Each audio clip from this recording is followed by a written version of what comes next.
Hello everyone. இப்போ நம்ம automatic row numbers XL எப்படி கொண்டு வரதுன்னு பார்க்க போகிறோம். ஃபார் எக்ஸாம்பிள்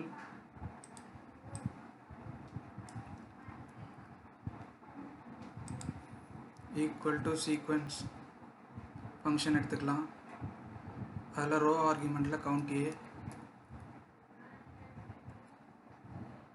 அதில் ஸ்டூடெண்ட் நேம் கவுண்ட் ஏ ஃபங்க்ஷனில் ஸ்டூடெண்ட் நேம் அப்படிங்கிற காலம் செலக்ட் பண்ணிக்கலாம். ப்ராக்கெட் க்ளோஸ் பண்ணி -1 ஹெட்டிங்கை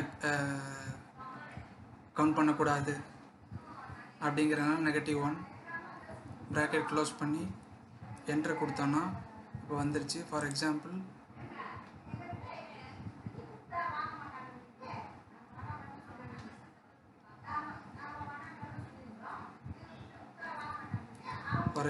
இப்போ ஒரு நேம் டைப் பண்ணுறோம்.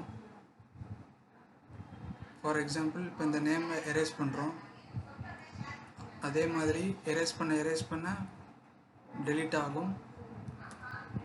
நம்ம என்ட்ரி பண்ணும்போது ஆட்டோமேட்டிக்காக ஃபில் ஆகும்.